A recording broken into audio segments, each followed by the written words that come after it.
eye problems, they will cut open people's temples and let them bleed. This was considered a legitimate cure, by the way.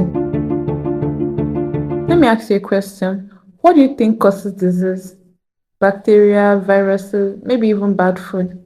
Now imagine you lived 1,500 years ago and your doctor tells you, yes, you're coughing because you have too much phlegm or you're depressed. Clearly, that is due to excess bile. It sounds ridiculous now, but it was part of a much bigger idea, one that dominated medicine for over 2,000 years. It was called the humoral theory of disease or humorism.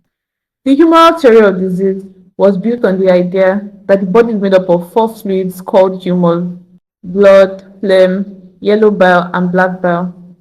If these humors were in balance, then you were healthy. If they were not, then this theory goes back to ancient Greece in 400 BCE. It was first introduced by Hippocrates and it was later expanded on by Galen, a Roman physician. Humors didn't just explain disease. Your mood, your temperament, your personality, and your emotional reactions all came down to which humors dominated your body. Too much blood, you were cheerful and sociable, what they called sanguine. Excess yellow bile, you were fiery and ambitious or choleric. Black bile made you moody or gloomy, melancholic. And if you add excess phlegm, well, you were easygoing and laid back. Ancient physicians believed that all illnesses stemmed from these four humors.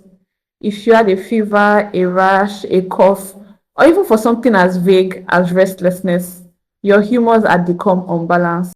How did they know which humor was to blame? Doctors would observe everything: your mood, your appetite, your skin tone, and especially your bodily fluids. Was your vomit yellow?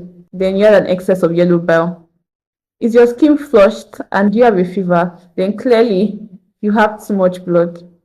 Whatever the symptom was, the reasoning was the same: identify the excess humor and push it out.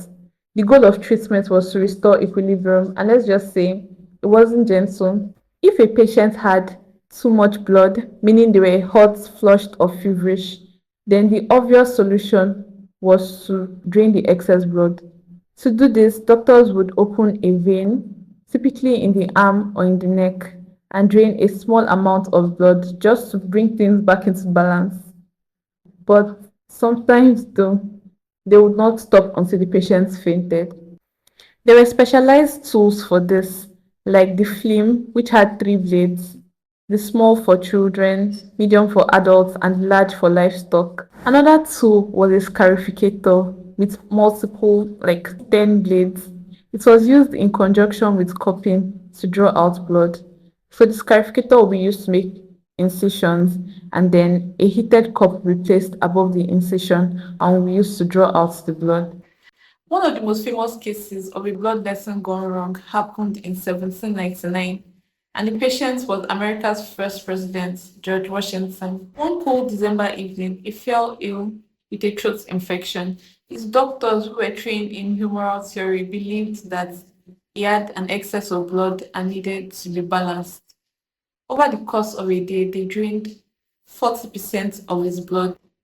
He died shortly after, likely from blood loss and shock, rather than the actual infection. Leeches were also used. They would stick them to the skin and let them draw out blood, slow and steady.